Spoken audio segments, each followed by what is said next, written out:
G'day, this is Brian Medway. I've been talking about this generation and next generation leaders, or at least multiplying next generation leaders. This G and next G. And I started by saying my awareness of this was raised while I was in Korea, and in the previous session I talked about that, how Korea is right now facing this incredible crisis in the church, and that is that they've got 50% of the population in churches over 50 and only 3% of the population connected to churches under 25 or maybe under 20, I'm not sure exactly, but the figures are verifiable, no doubt about it. So they've missed this generation. And this experience awakened me to this problem, the problem of this generation leaders seeing their role and an important part of their role in terms of raising up next generation leaders who can raise up next generation leaders.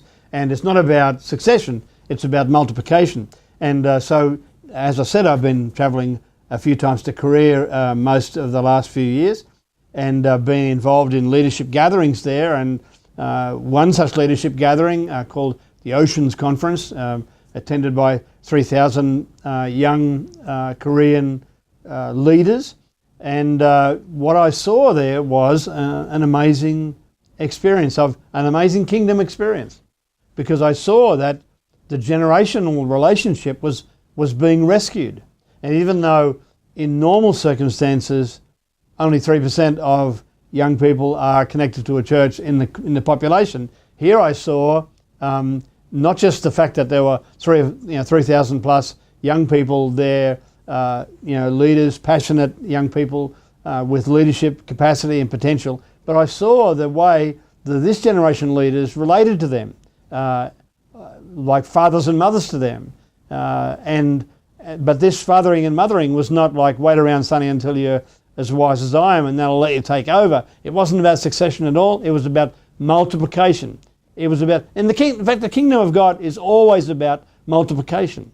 It's never about just succession. I need some leader to take over from me when I'm too old to, and too silly to be doing anything else. It's not about that. It's about multiplication. And we all know that multiplication will never happen unless we multiply leaders. It's all about leadership. And I'm not talking about somebody who's, the key person in control, the little dictator person who hears from God and everyone does what they say. I'm not talking about that. I'm talking about leaders who lead, leaders who have a vision, leaders who have heart, leaders who have something of the deposit of heaven in their hearts. Now, those leaders, classically in our culture, have had one of two major paths. They've either connected themselves to some, well-known or some current leader, and they've carried their bags and all those sorts of things. That's how, you carry my bags, Sonny. And we get that picture from Elijah, who Elijah, waited on Elijah.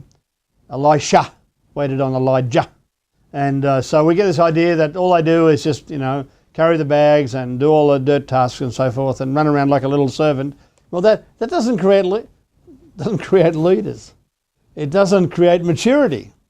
It's just an ego-driven Western culture idea that one person is more important than the other, and so we have to get all that right to make it work. Well, no. And so here I was sitting around with leaders, and this generation leaders were in the room, but they weren't dominating. In fact, this conference, successively, I've been to a number of these conferences now, the main message of all those conferences wasn't anything that was actually preached from the platform. They had some good preaching from the platform, but the actual message of the conference was the way this relationship worked. It was actually the relationship. It was the heart of this generation leaders and the heart of the next generation leaders. They knew how to connect to each other so that the ministry potential for the kingdom of God was multiplied. It wasn't one doing it better than the other. It was one taking responsibility to create an environment for the other, and the other responding with mutual respect and love and connection. So it wasn't young blokes proving that they're better than the old blokes. It wasn't that at all. And so I sat around and listened to young leaders who were, raising up their own ministries, raising their own finance, having their own vision, seeking God for themselves. But they were doing it in connection with these older leaders, and the older leaders were there as mentors and fathers and mothers and so forth. But it wasn't just about young leaders, and it wasn't just about old leaders. It was about this generation and next generation. In fact, it reminded me of a verse from Malachi 4, 5 and 6, where it says, "And in the last days I'll bring, Elijah will come, and he will turn the hearts of the fathers toward the children, and the children toward their parents, so that I won't come and smite the world with a curse." Let me tell you, this generation is being severely challenged, not just in Korea, but in Australia as well. And I think it's up to us to resurrect, to see this relationship restored in the leadership culture of the church.